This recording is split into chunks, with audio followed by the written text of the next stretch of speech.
Alright, so I have this weird Xbox Series X here that you turn it on, nothing shows on the screen or anything, and after a little bit it turns off. It stays on for a good 15 seconds. And here you go, it's off.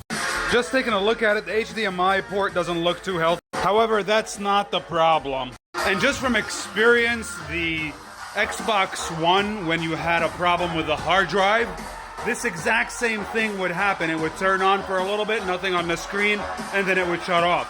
And I'm suspecting the SSD went bad on this one. So I'm gonna take this thing apart. And just to show you, the HDMI port here kinda has a little bit of damage, but it should at least power up the tester. So, and it shouldn't die if an HDMI port is bad. You would only not see anything on the screen and the system would stay on. So let's try to fix the no power problem and then see what happens after that. All right, so we have to remove the sandwich here to get to the SSD drive. Here it is, I just got to unscrew it. All right, I'm gonna put it in this dumb jig right here. So here in Windows, it's not being recognized. I'm not gonna make any changes. So I might just use Linux for this task. So for shits and giggles, I have a known working SSD here.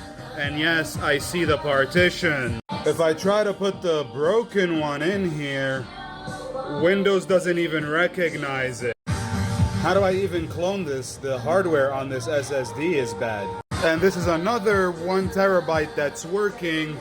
And supposedly on this partition here, there is encrypted data that the system needs to power on.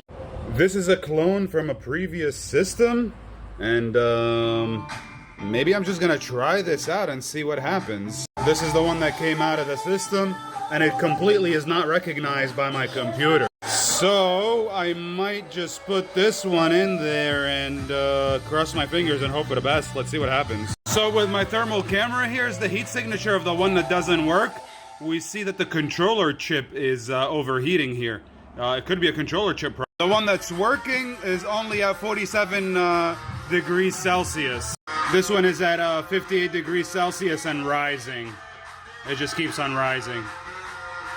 I'm gonna take out my multimeter and try to fix this right here. Let's see what I can do with this SSD card before I put the other SSD in there. Let's see what happens.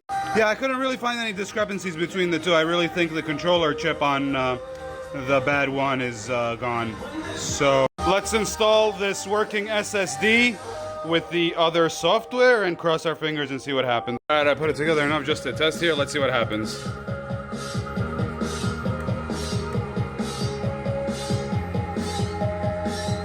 Okay. Oh, it dies right away. Well. Even a working SSD needs the encrypted software on it.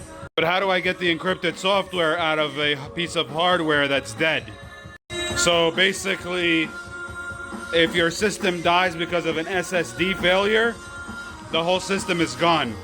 How do you clone out of the dead hardware, which is the SSD?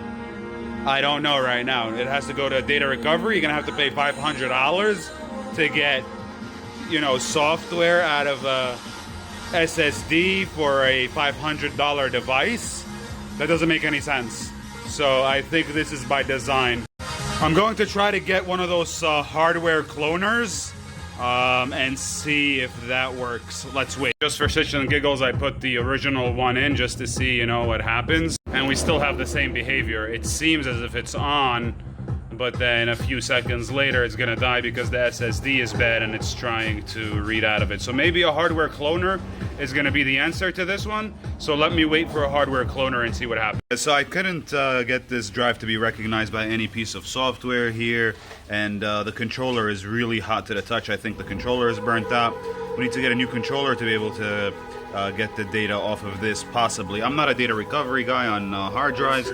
This is a $500 repair. It's not really worth it at this point for any repair. Yep, so this is the problem. If your SSD fails, your whole Series X is done. And that's a very big problem for Microsoft. Needs to fix that. They need to be able to send us some sort of flashable image that would work so that we can flash a brand new system. They don't allow you at the moment, so once your SSD fails, it's over for your Series X.